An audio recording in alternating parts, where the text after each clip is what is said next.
Paano mag-file ng Form 1702Q or ang Quarterly Income Tax Return? So, ang 1702Q ay para sa mga corporations, partnerships, and non-individual taxpayers. Ang deadline of filing and payment ay on or before the 60th day following the end of the taxable quarter. So, sa Quarter 1, ang deadline ay May 30, Quarter 2, August 29, and Quarter 3, November 29. Pero ang isa pang rule, kapag pumatak ang mga dates na to ng holidays or weekends, ang magiging deadline ay yung next business day. So, try natin mag-file, buksan ang EBIR form, ilagay ang PIN. So, ang gamit ko na ay yung 7.9.6 na version ng EBIR form. Hanapin ang 1702Q 2018C.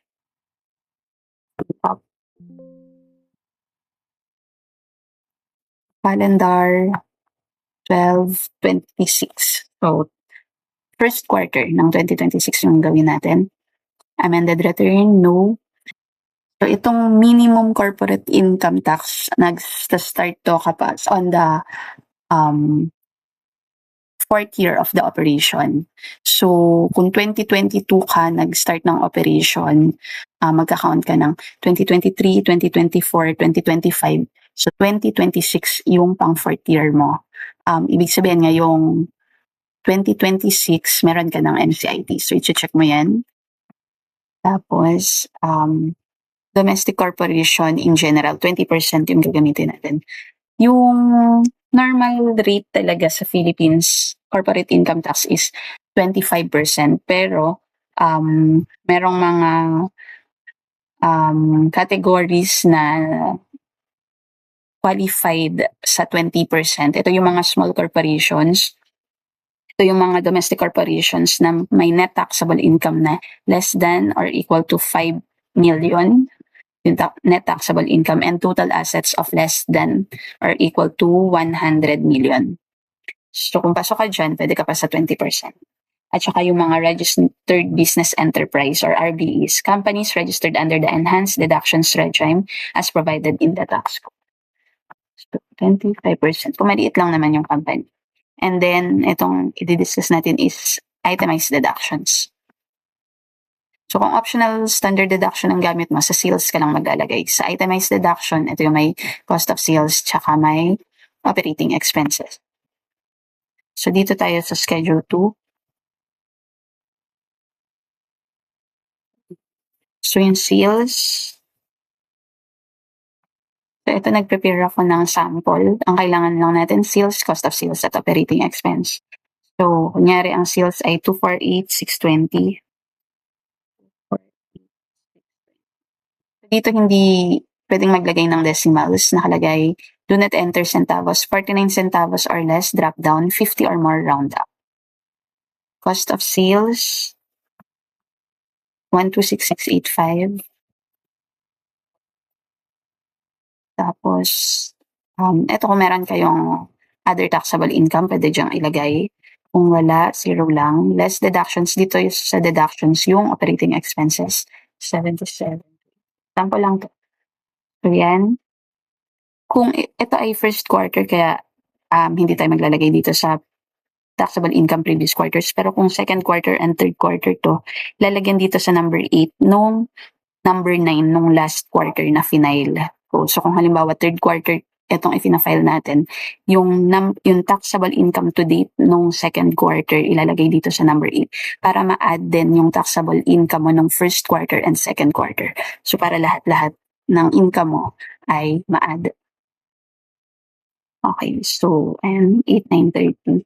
Tapos, since ang sample natin ay may MCIT, ilalagay dito sa Schedule 3 or computation ng minimum income tax, yung gross income.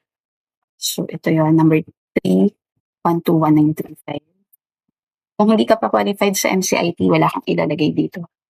So, ang MCIT ay 2% ng gross income. So, 2,439 yung na-compute.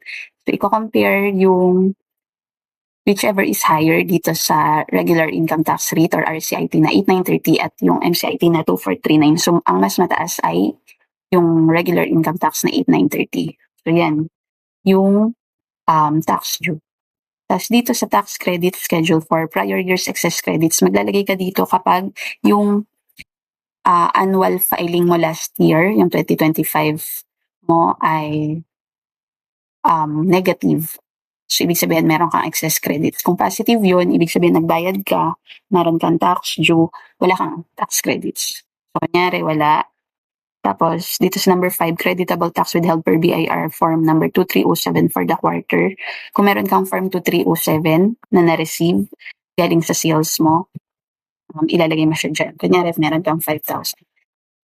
Since ito ay first quarter, dito ka lang maglalagay. Pero kung ito ay sa second quarter or third quarter, ilalagay mo dito sa creditable tax withheld for previous quarters yung mga 2307 mo nung na-file mo nung mga previous filings mo this year. So, ayan, kunyari 5,000. Sa page 3, wala naman. Balik tayo sa page 1. And 3,930. So, 8,930 dapat, pero dahil meron tayong form 2307, naging 3,930 na lang yung tax payable. So, try natin validate, and validation successful.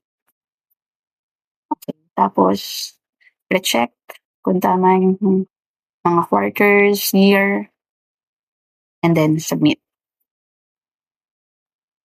Okay, pag-submit natin, merong lalabas na ganito. Mahalaga na i-save natin ito, i-control P, save to PDF para meron tayong proof ng submission. Kasi minsan hindi makareceive ka agad ng confirmation. So kung may babayaran para makapagbayad kung sa bangko magbabayad, ito lang yung ipakita para makapagbayad. Tapos kapag na-save na, click OK. And tapos i-print din kaagad or save itong forms. Kasi itong 1702Q, may problema dito. Kapag kinlose mo na to, mag-iiba na yung amounts kasi mawawala yung deductions. So, hindi pa naayos yan ng BIR. Itong version na to ng 1702Q. Kahit yung old version ng EBIR form yung 7.9.5, ganun din yung nangyayari. Pati itong 7.9.6.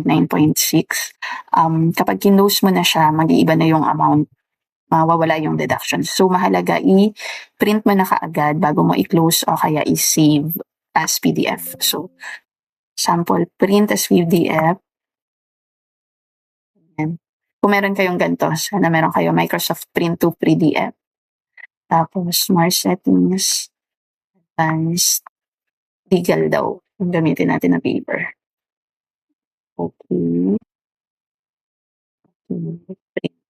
Tapos, save nyo na siya kung saan nyo gusto i-save sa computer nyo, pati yung page 2 and page 3. Ayan lang.